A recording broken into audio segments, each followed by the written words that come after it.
Alors, bonsoir tout le monde. Bienvenue à cette assemblée ordinaire du Conseil de ville de Normandin en ce 12 juillet 2021. Une bienvenue spéciale à Mme Annie, qui est absente depuis quelques séances, qui est de retour avec nous, ainsi que Mme Vicky, qui remplace Mme Groslot encore pour ce mois-ci. Oui. Le mois d'août, on devrait retrouver notre DG comme à l'habitude.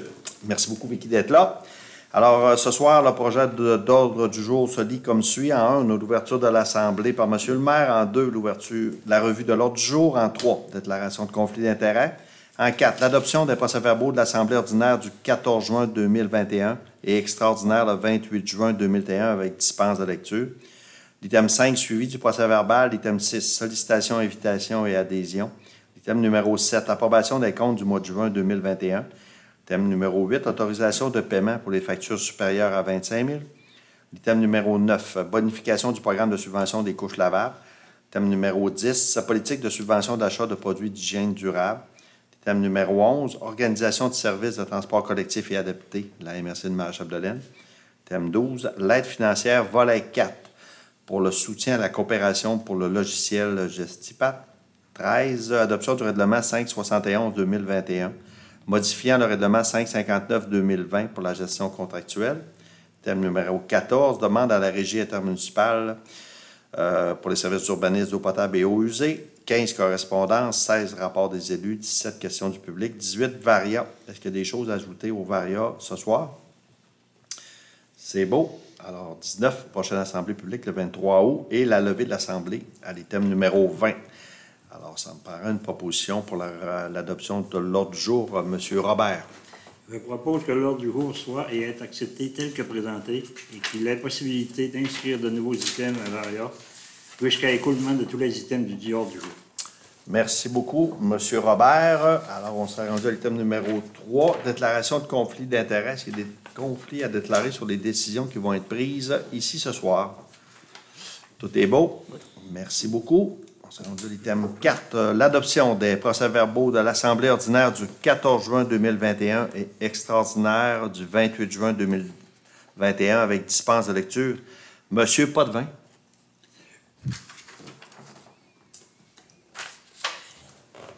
Considérant que tous les membres du Conseil de la Ville de Normandin ont préalablement pris connaissance des procès-verbaux de l'Assemblée ordinaire tenue le 14 juin 2021 et extraordinaire tenue le 28 juin 2021, en conséquence, je propose que le Conseil de ville de Normandin adopte avec dispense de lecture les procès-verbaux des assemblées du 14 et du 28 juin 2021 tels que déposés à la présente séance. Merci beaucoup, M. Potvin. Alors, Mme Fortin, peut-être en gros, des sujets qui ont été discutés.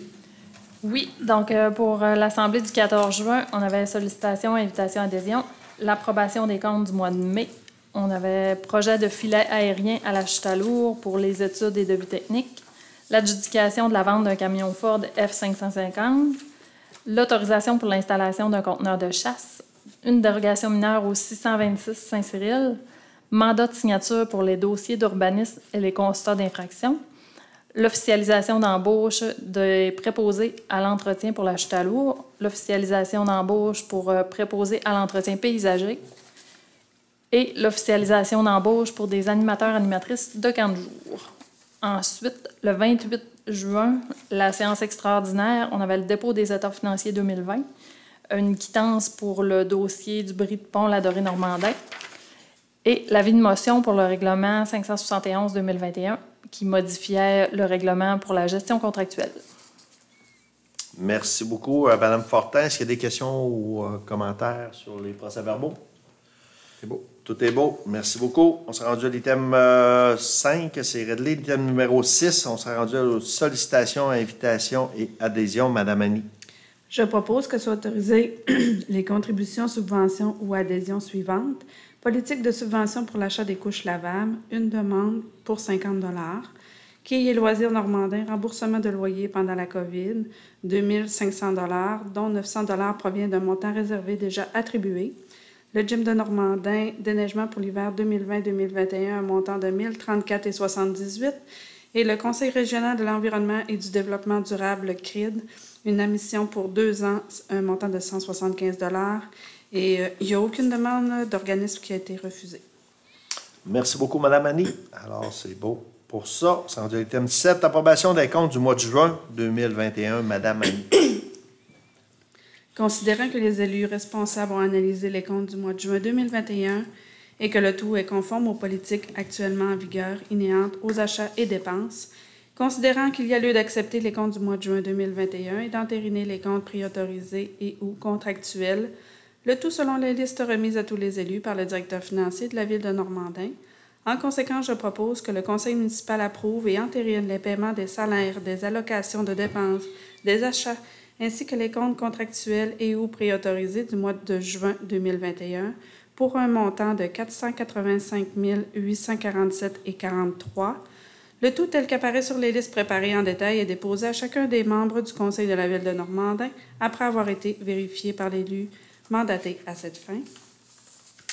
Et pour y aller un peu plus en détail pour les paiements préautorisés, la liste des paiements fait par chèque pour un montant de 7 202,37 $. La liste des paiements pour dépôt direct, 23 106,85 $. Les prélèvements par Internet, 98 219,96 $ pour un total de 128 529,18 $. Dans les dépenses courantes, les comptes à payer pour un montant de 258 853,66 $. Les salaires nets pour un montant de 98 465,9 $. Pour un total de dépenses de 485 847,93 $. Monsieur le maire, les comptes ont été vérifiés et puis tout était conforme. C'est beau. Est-ce qu'il y a des questions sur la liste des dépenses est annexée? Y a-t-il des questions, commentaires? Tout est beau. Alors, merci beaucoup tout le monde. Merci beaucoup, Annie. Merci. Alors, l'item numéro 8, autorisation de paiement pour les factures supérieures à 25 000. Monsieur Robert. Oui, considérant l'article 477.1 de la loi sur les cités et villes, en conséquence, je propose que le conseil municipal autorise le paiement des factures supérieures à 25 000 $ suivants. Alors, la date de 4 juillet 2021, fournisseur Fernand Boilard, pour la réfection de la rue Saint-Cyril, paiement numéro 1, 47 519,13 $. Alors, merci. C'est adopté.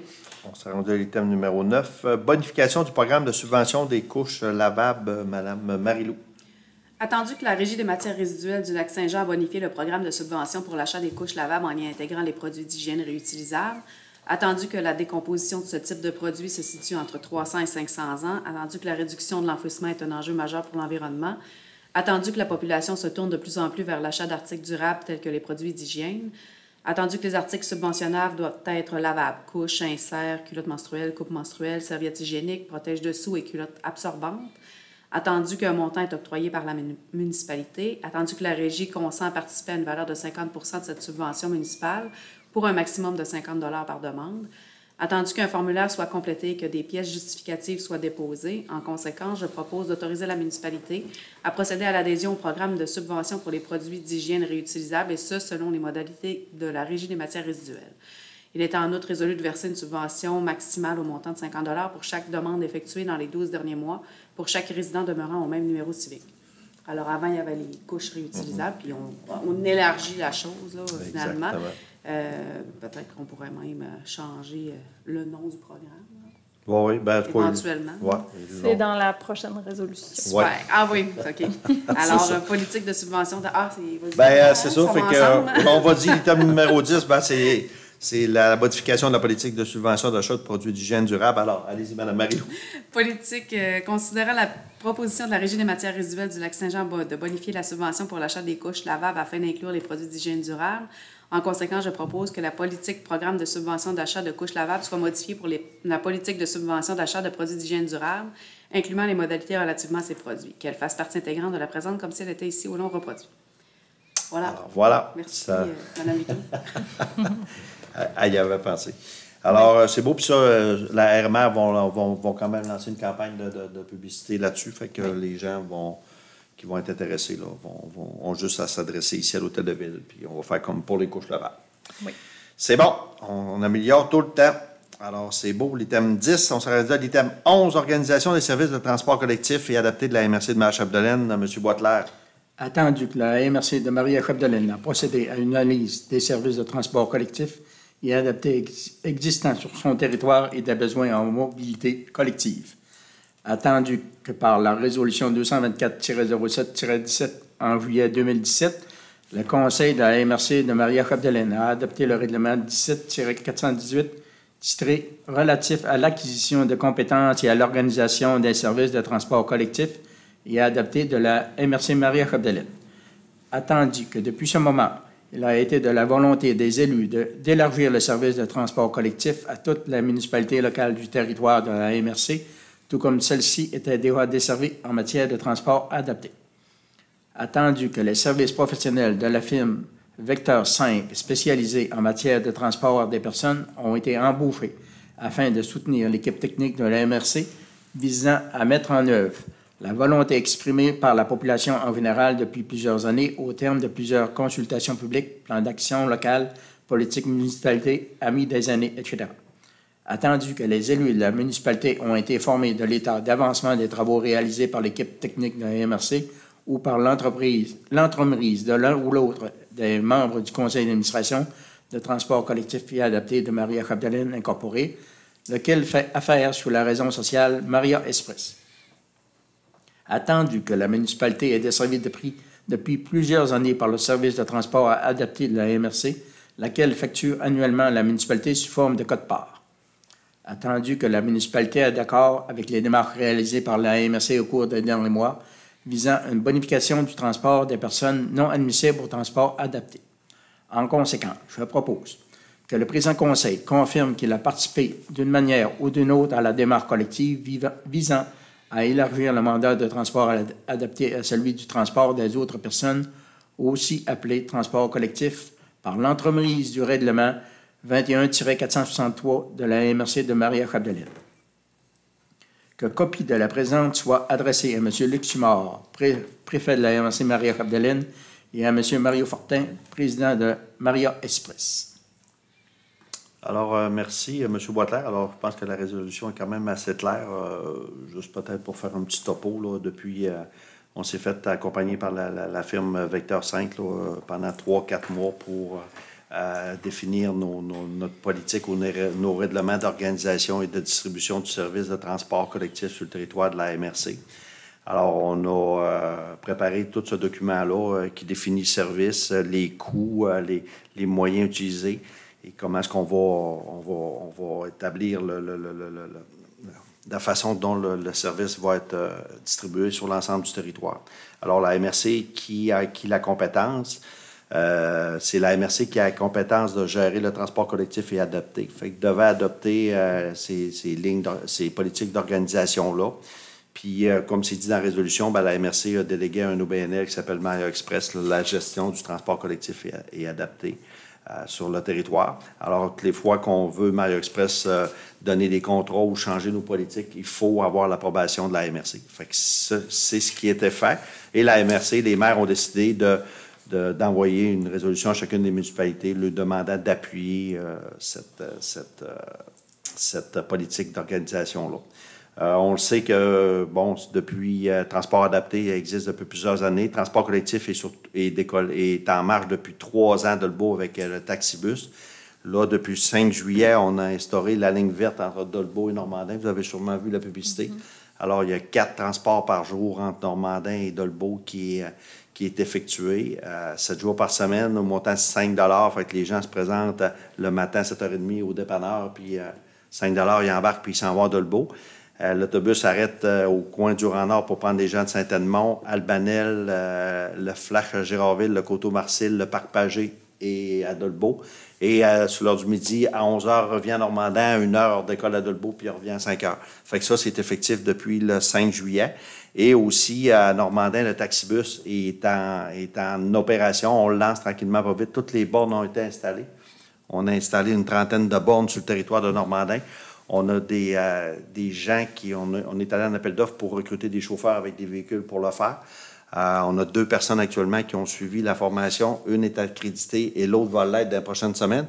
Et tranquillement, pas vite, pour les gens qui vont vouloir, comme Adolbo, utiliser le système, le service de taxibus, vont appeler, puis ils vont demander le service, puis il va être admissible. Puis éventuellement aussi, on va faire du rabattement avec les municipalités comme Saint-Edmond, Gérardville, pas Albanel, sont sur le territoire, mais Saint-Thomas. Fait qu'il va y avoir des personnes qui vont ramener du monde à Normandin, puis qui vont pouvoir aller à Adolbo. Puis... Fait qu'on est en train de déployer tranquillement, pas vite, mais là, c'est concret, puis ça va être fonctionnel. La pandémie nous a retardé beaucoup. Je pense qu'on avait d'autres chats à fouetter, mais là, on était prêt à lancer le service partout. Alors, c'est bon. C'est beau. Merci beaucoup. On se rend à l'item 12. L'aide financière volet 4 pour le soutien à la coopération pour le logiciel Gestipat, M. Boitler. Attendu que la municipalité a pris connaissance du guide à l'intention des organismes concernant le volet 4, soutien à la coopération intermunicipale du Fonds Région et Ruralité. Attendu que la municipalité de Gérardville, Saint-Edmond-les-Plaines, Albanel, Normandin, Saint-Thomas-du-Dîme, ainsi que la régie intermunicipale Géant désirent présenter un projet d'appui au démarrage et à la bonification et à la mise en œuvre des projets de coopération intermunicipale. Optimisation des ressources géants, recensement canin, prévention résidentielle et sensibilisation à la sécurité civile dans le cadre de l'aide financière. En conséquence, je propose que le Conseil municipal de Normandin s'engage à participer au projet d'appui au démarrage, à la bonification et à la mise en œuvre de projets de coopération intermunicipale, optimisation de ressources géants, recensement canin, prévention résidentielle et sensibilisation à la sécurité civile et à assumer une partie des coûts. Le Conseil autorise le dépôt du projet dans le cadre du volet 4, soutien à la coopération intermunicipale du Fonds Région et Ruralité. Le Conseil nomme la Régie intermunicipale de sécurité incendie Géant organisme responsable du projet. Merci, M. Boitler. Alors, ça fait suite à le nouvel règlement concernant les chiens et l'inventaire des chiens sur le territoire. Un règlement, une politique qui a été décrétée par Québec. Chacune des municipalités a dû adopter sa politique là, sur les chiens dangereux puis la gestion de l'inventaire. Entre autres, on a nommé un inspecteur là, pour les plaintes de chiens dangereux. Alors, c'est rendu assez compliqué et assez complexe là, lorsqu'une personne appelle pour déclarer un méfait d'un chien là, qui a attaqué quelqu'un. Il y a tout un processus qui se met en branle. Alors, c'est le service incendie, M. Piquette, les gens de Cudon, qui ont été nommés inspecteurs et qui vont gérer ça. Et de plus, les 5 municipalités du secteur, on a donné à la Régie des incendies le soin de faire l'inventaire. Alors, ça ne sera plus le refuge animal qui va faire l'inventaire des chiens, parce que dans la loi, on doit avoir un inventaire à jour, puis on doit s'assurer que notre inventaire est suivi. Alors, on a donné le mandat à la Régie d'incendie. Alors, c'est pour ça qu'on fait cette demande d'aide financière-là dans le volet 4. C'est un programme qui existe au ministère des Affaires municipales qui nous permet d'avoir de l'argent pour mettre en place de nouvelles choses en commun. On l'a fait pour l'achat d'un GPS. Les 5 municipalités, on s'est doté d'un GPS pour les infrastructures, là, puis on a utilisé ce volet 4-là. Alors là, on le fait pour la gestion des chiens, puis entre autres, on va acheter un logiciel qui s'appelle Gestipat, qui est vraiment conçu pour l'inventaire. Puis là-dedans aussi, il y a toute la partie inventaire. Les pompiers vont avoir à aller dans chaque maison pour pouvoir faire l'inventaire des chiens sur notre territoire. Alors, on fait la demande. On va voir si c'est accepté. Bien, ça nous donnera un méchant coup de main là, pour mettre cette nouvelle réglementation-là en place. Donc, le refuge animal, on n'a plus d'affaires à eux autres. Le refuge animal, le mandat, on a quand même besoin du refuge animal pour le ramassage des chiens et des chats sur le territoire, okay, ou des animaux. Eux autres, on va avoir ce mandat-là. Par contre, ils n'auront plus le mandat de l'inventaire, puis ils n'auront plus le mandat aussi des plaintes pour les chiens dangereux. Mais c'est plus la REA qui doit s'occuper de faire ramasser les chiens? Non. Ça va être un refuge animal. La fourrière, là, ils se sont entendus, les municipalités. Là, cette année, il n'y a rien qui change parce qu'on est en train de mettre en place ça. Mais le 1er janvier 2022, pour le secteur géant, le refuge animal, le contrat est déjà négocié. Il y a une entente de négocier. Et à partir du 1er janvier, ben, le refuge animal va être là juste pour ramasser les chiens dangereux, les plaintes, les choses comme ça. Puis même si, mettons qu'il y a une plainte contre un chien dangereux qui a mordu quelqu'un, ben en attendant, c'est le refuge animal qui va venir le chercher puis qui va le garder en attendant de passer tout le processus là, d'enquête. Puis c'est inimaginable là, tout ce qu'on doit faire là, lorsqu'on reçoit une plainte. Juste comme ça, on a souvent des plaintes? On en a 2 ou 3 à date. Une qui a été fondée, qui a été dans le processus. Les autres, je pense que c'est pas fini ou ça n'a pas été justifié. Mais puis là, on est en train de s'adapter à ça, mais je peux vous dire qu'on parle de journée, là, pas de travail. Là, puis ça implique les vétérinaires, le MAPAC, les policiers, tout le monde. Là, c'est quand même un processus assez intense. Puis on est en train de l'apprivoiser, là, mais c'est pas évident. Mais oui, on en a quelques plaintes de fait là, au niveau de la régie. Oui. C'est bon? Merci beaucoup. L'item 13, adoption du règlement 571-2021, modifiant le règlement 559-2020 pour la gestion contractuelle. M. Bourgault. Merci, M. Fortin. Attendu que le règlement 559-2020 sur la gestion contractuelle a été adopté par la Ville le 16 mars 2020, conformément à l'article 573.3.1.2 sur la loi et sur les cités et villes, appelées communément LCV, attendu que la loi instaura un nouveau régime d'aménagement dans les zones inondables des lacs et sur les cours d'eau, octroyant temporairement aux municipalités des pouvoirs visant à répondre à certains besoins et modifiant diverses dispositions sur la LQ 2021, chapitre 7, a été sanctionné le 25 mars 2021. Attendu dans le contexte de la pandémie de la COVID-19, l'article 124 de cette loi prévoit que pour une période de 3 ans à compter du 25 juin 2021, les municipalités devront prévoir des mesures afin de favoriser les entreprises québécoises pour tout contrat qui comporte une dépense inférieure au seuil décrété pour la dépense d'un contrat qui ne peut être adjugé qu'après une demande de soumission publique. Attendu qu'avis de motion ainsi qu'un dépôt du projet du présent règlement a été préalablement donné à la séance du conseil municipal tenue le 28 juin 2021, alors, en conséquence, je propose que le conseil municipal de la Ville de Normandin adopte le règlement 571-2021, modifiant le règlement 559-2020 sur la gestion contractuelle. Voilà. Merci beaucoup, M. Bourgault. Alors, c'est quand même assez clair. C'est un nouveau règlement que le gouvernement du Québec a adopté qui permet aux municipalités certaines dépenses que lorsque des événements, en tout cas, les seuils ont été montés au niveau du développement économique. Il y a un paquet de choses qui a été sanctionné là-dedans. Puis nous autres, notre politique de gestion contractuelle, on doit l'arrimer à ce nouveau règlement-là. Alors, on avait fait le mois de juin l'avis de motion. Oui. Et là, on adopte le règlement là, de la gestion contractuelle.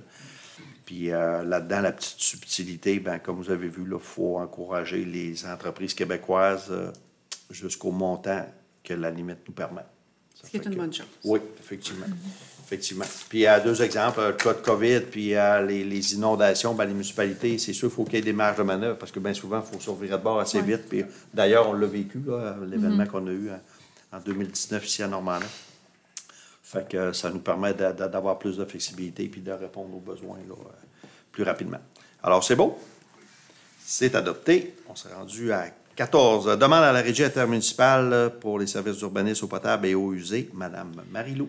Considérant le décret adopté par le ministère des Affaires municipales et de l'Habitation le 23 juin 2021, modifiant les objets de la Régie intermunicipale géant pour, entre autres, permettre de fournir des services en administration, fournir des services en urbanisme et en environnement, fournir des services en assainissement des eaux usées, fournir des services pour l'exploitation du système d'approvisionnement et de distribution de l'eau potable. Considérant que selon le décret adopté, la municipalité désirant se prévaloir des services offerts par la régie de services doivent le faire par résolution. Considérant que selon les termes et conditions contenus dans le décret, celui-ci définit clairement l'engagement de la régie à fournir les services aux municipalités participantes. Considérant que selon les termes et conditions contenus dans le décret, la Ville de Normandin s'engage à respecter ceux-ci pour une durée de 5 ans.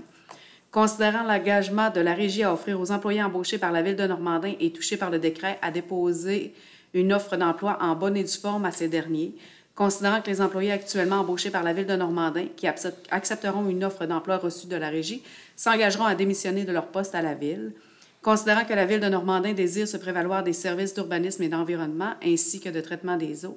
En conséquence, je propose que le conseil municipal de la Ville de Normandin autorise M. Mario Fortin et Mme Lynne Groslot, respectivement maire et directrice générale et greffière, à signer un contrat de service de 5 ans avec la Régie intermunicipale géant pour la fourniture des services suivants: urbanisme et environnement, assainissement des eaux usées, exploitation du système d'approvisionnement et de distribution de l'eau potable. pour répondre à un besoin flagrant de tout le secteur géant. C'est pour le mieux, finalement. Exactement. C'est un dossier, très heureux qu'on finisse par aboutir, parce que c'est un dossier qui date de 2-3 ans, puisque les 5 municipalités, on s'était mis d'accord à regrouper les services qu'on vient d'énumérer là, au niveau de l'environnement, des eaux usées, puis l'eau potable. Puis on a demandé au ministère des Affaires municipales le décret pour autoriser la régie intermunicipale déjà créée d'offrir ces services-là. Fait que ça a été long, c'était une longue négociation, mais finalement, on a eu le décret. Et aujourd'hui, on est prêt à procéder au regroupement de services, là. Puis, comme on dit dans la résolution Normandin, c'est un peu spécial parce que c'est nous autres qui avons embauché les personnes. On a embauché 2 inspecteurs, puis on a quelqu'un en eau potable, eau usée, qu'on a embauché, mais c'était clair au début qu'éventuellement, ces employés-là seraient transférés à la régie. Fait que c'est pour ça que dans la résolution, on dit faut s'assurer que ces employés-là vont recevoir une offre d'emploi de la régie, puis quand ils vont l'avoir acceptée, qu'ils s'engagent à démissionner de la ville de Normandin.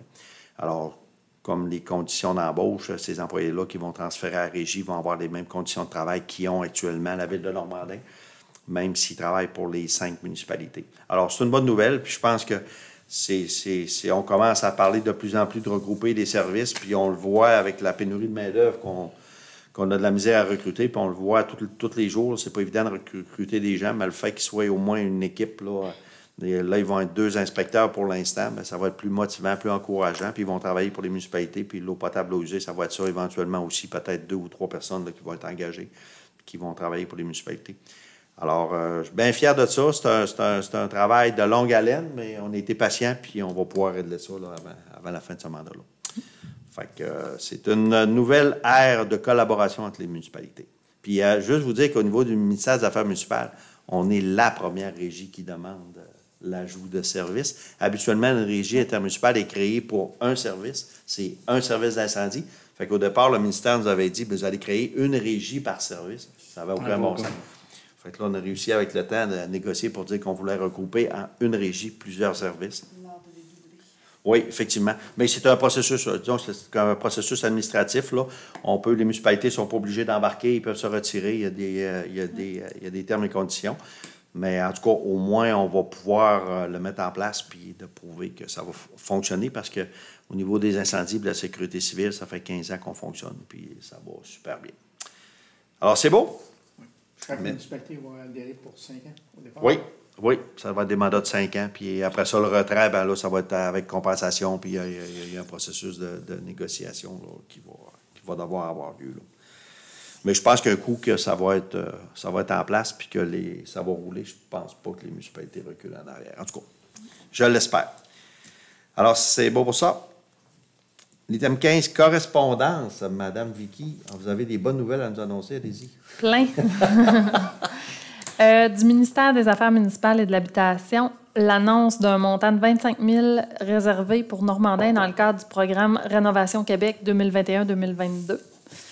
Ensuite, du ministère des Transports, l'annonce d'une aide financière de 25 000 pour les travaux d'amélioration des routes de la ville.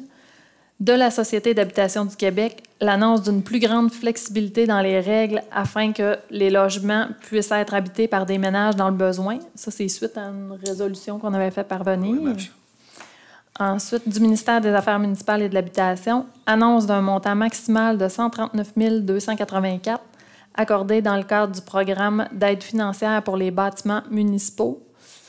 Du ministère des Affaires municipales et de l'Habitation, toujours, l'approbation de la nouvelle entente de constitution de la Régie intermunicipale géant, ce qu'on vient de parler dans la résolution précédente.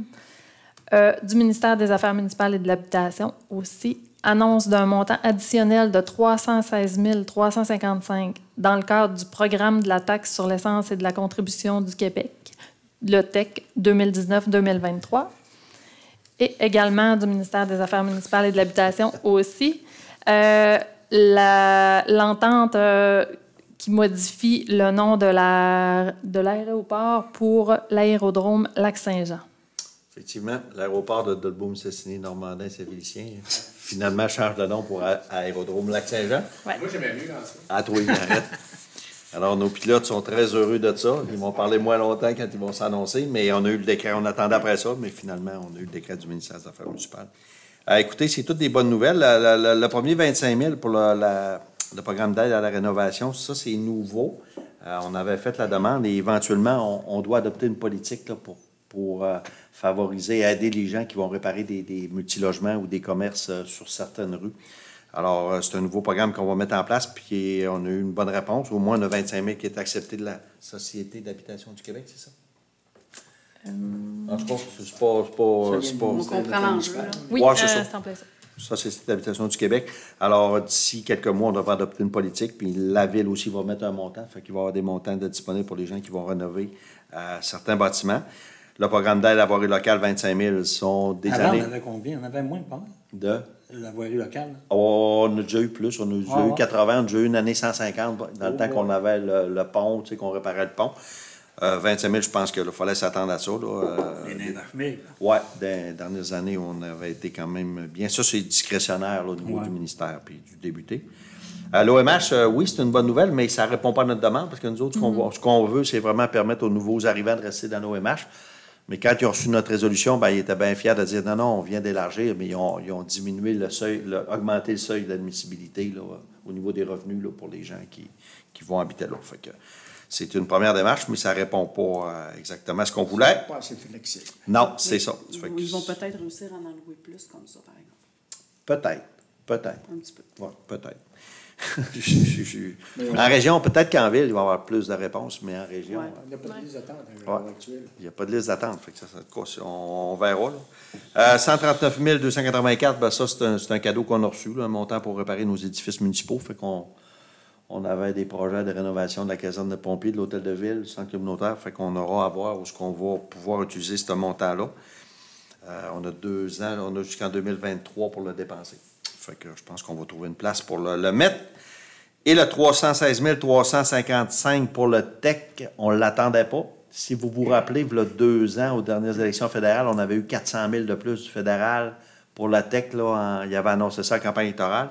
Puis là, Québec, ben, ils ont décidé de dire, nous autres aussi, on va à côté le montant. Fait qu'on a eu... rappelez-vous que sur Saint-Cyril, on a emprunté 270 000 parce qu'on a utilisé toute la TEC. Ben, on aura peut-être une décision à prendre, voir si on se sert de ça. On pourrait mettre ce montant-là ou l'investir dans d'autres projets. Ouais. Fait que c'est une bonne nouvelle. Fait que Vicky a été la porteuse de bonnes nouvelles ce soir. Viens plus souvent. Ouais. En tout cas, je ne sais pas comment les finances au ministère des Affaires municipales vont, mais ils ont annoncé de l'argent partout. Ouais. Fait que, Je ne sais pas comment nos impôts vont aller. oui, c'est ça. Ouais, indirectement, ça va être ça. C'est bon. Rapport des élus, je vais commencer par Mme Annie, tiens.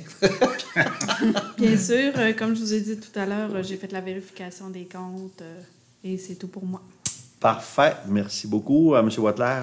Le 29 juin, j'ai eu un comité de sécurité publique.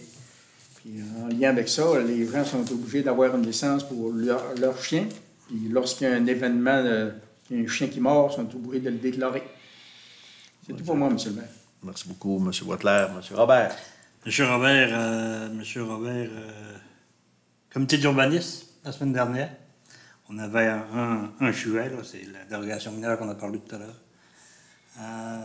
Il y a eu un comité de travaux publics. OK? Alors, on était supposé de changer les deux portes en bas, là, notre comité plénier, mais là, il y a un retard là, du fournisseur. Là. Il ne nous a pas donné la raison, mais il y a un retard. On n'y va pas tellement souvent, de toute façon. Non, Ah, c'est un site, oui. C'est vrai qu'on n'y va pas souvent. Depuis un an, là. OK. Alors, la réflexion Saint-Cyril, je pense que vous êtes au courant qu'il y a un supplément qui est prévu là, à des coûts. Alors, on parle aux alentours de 190 000 dû surtout au ministère de l'Environnement, une nouvelle approche en ce qui concerne les sols contaminés. Je pense que c'est un voyage sur 3, il faut que ça ait mis à part pour être vérifié un peu plus tard. La station de pompage dédiée là, au nouveau parc industriel, là, nous allons avoir les préliminaires et les estimations au cours du mois de juillet. Compteur d'eau, dans les DCI, tout sera fonctionnel et conforme, c'est prêt. Concernant les résidents, les 60 résidences et les 7 édifices municipaux, on est à 75% de réalisation. Il était question des bornes de recharge pour vélo électrique. Les fameuses bornes qui chargent vite. Là. Mais ça coûte assez cher. Ça a un beau projet pour l'année prochaine. C'est 3 ou 4 000 $ en équipement seulement. Il y avait une facture des plombiers aussi pour les compteurs d'eau.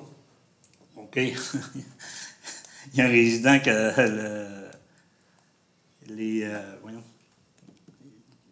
ceux-là qui réparent ça, là, les plombiers, ils ont carré aussi, ils ont changé un compresseur. Là, Un régulateur. Un régulateur d'eau, là. Ça fait une facture de 200 c'est à peu près tout, là. Ça fait le tout. C'est bon, M. Robert, un bon compte rendu. Effectivement, on a eu quelques surprises, entre autres. Quelqu'un qui, après que le compteur d'eau est installé, le plombier dit une facture de 200$ parce que j'ai remplacé ton régulateur. Fait que, disons que ça n'a pas été fait selon les normes. Fait que, le travail a été fait, mais normalement, il aurait dû aviser la personne. Fait que, on a accepté de rembourser les frais. La personne n'aurait pas fait poser son compteur. Non, c'est ça, exactement.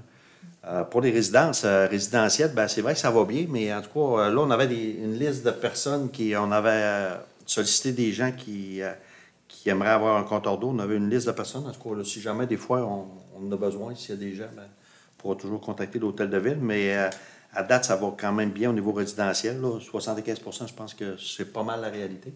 Oui.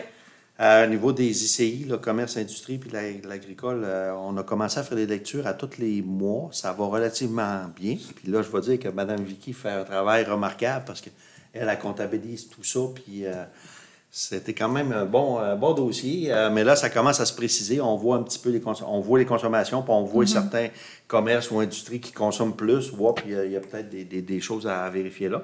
Et au mois d'août, on va envoyer une lettre à tous les gens qui ont des compteurs d'eau, sauf le résidentiel, pour commencer à les informer de la consommation, puisque ça pourrait lui coûter si ça continue comme ça. Parce qu'on sait que le 1er janvier 2022, on va y aller par consommation. Mais les chiffres commencent à se préciser, là. Oui. On s'aperçoit, on sait pas mal où que l'eau est consommée. Je peux vous dire ça. Oui, je peux vous dire ça. Fait que ça s'en vient. C'est un beau travail d'équipe. Vicky a fait une bonne job, mais Steve, Mireille au niveau des travaux publics aussi, Robin, fait que puis nos plombiers. C'est un travail d'équipe. Oui, c'est un travail d'équipe. Saint-Cyril, c'est ça, juste compléter un peu ce que M. Robert a dit, là, la surprise du ministère de l'Environnement, un nouvel règlement en vigueur au mois de janvier, qu'on a appris au mois de juin, comme de quoi que les sols qui sont sortis doivent être obligatoirement caractérisés puis disposés selon le niveau de contamination. Fait que, comme M. Robert dit, on servirait de bord et dire, ça représente quoi? Ça représente à peu près 190 000 dans le pire des scénarios. Fait que ça va se préciser au cours des prochaines semaines, là, mais ça a été la surprise. Tant qu'aux travaux, en tout cas, actuellement, ça va bien. L'entrepreneur est commencé puis ça se déroule assez rondement. C'est bon? Merci, M. Robert. Oui. Mme Marilou? C'est du CPE, puis sinon, on fonctionne beaucoup par courriel. Oui, c'est sûr. C'est sûr, les réunions sont moins présentes. M. Bourgault? Tranquille, M. le maire. Parfait, M. Potvin? Rien de particulier. Parfait, merci beaucoup. De mon côté, beaucoup de petites choses, là, des assemblées générales annuelles, Carrefour Jeunesse Emploi, Mario Express, les suivis pour Accès Entreprise Québec avec la MRC, des réunions de la Régie de l'aéroport, l'aérodrome Lac-Saint-Jean. Il y a eu la conférence de presse d'Alliance Forêt-Boréale le 17 juin là, pour encore demander au gouvernement du Québec de modifier le régime forestier. Il y a des lacunes, puis le fossé se creuse. Fait ils essaient d'interpeller directement le premier ministre pour avoir une discussion sur le régime. Réunion de travaux publics, on a une réunion à MRC pour les fonds, beaucoup de fonds qui arrivent à la MRC. Là, puis là, on est en train de mettre ça en place, le fonds sur la vitalité, le fonds de développement économique, le fonds des mini-centrales, la COVID, en tout cas. Nommez-en, là, ça commence à être assez complexe. Les séances de la MRC, j'ai assisté à l'inauguration de l'exposition Bilodeau. Écoutez, ça a été l'effet wow. C'est assez impressionnant ce qui s'est fait chez M. Bilodeau là, pour l'exposition qui est maintenant officiellement ouverte. Alors, j'invite les gens à aller voir ça. Là, c'est quelque chose. Puis d'y aller souvent parce que ça ne sera jamais pareil. Les animaux vont changer, puis ça va être renouvelé. Fait que c'est vraiment encore un beau projet, M. Bilodeau et sa gang. Là, c'est surprenant. C'est un projet qui est en tête depuis plus de 10 ans, puis qui était très fier de sa réalisation.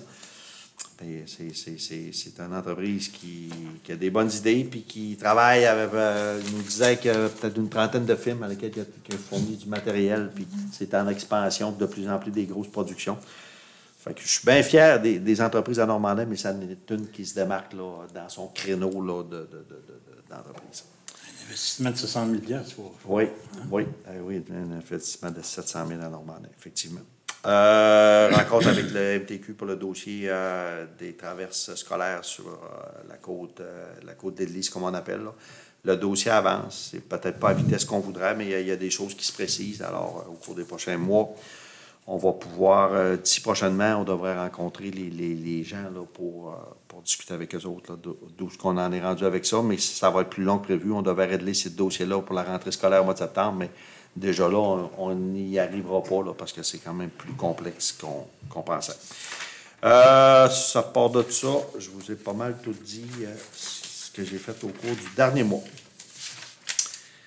C'est ce qui complète le rapport des élus. On s'est rendu à l'item 17, questions du public. Alors, je veux juste rappeler qu'on peut admettre le public. Oui. Alors, s'il y a des gens qui veulent assister au conseil de ville, regarder les dates, ça nous fera plaisir de vous recevoir puis de répondre à vos questions. L'item numéro 18, Varia. Est-ce qu'il y a des choses à ajouter au Varia? Ou, C'est beau? Non. C'est beau tout le monde. Merci beaucoup. À 19, prochaine assemblée publique le 23 août 2021 à 20h. Alors, juste rappeler aux gens que le 23 août, ce sera notre prochaine assemblée publique. Alors, s'il n'y a pas d'autre chose, ça me paraît une proposition pour la levée d'assemblée. Je vais vous le proposer, M. le maire, à 20h41. Merci beaucoup, M. Potvin. Alors, merci aux gens qui nous écoutent via la télévision communautaire ou les médias sociaux. Et on se donne rendez-vous le 23 août 2021. Merci beaucoup tout le monde.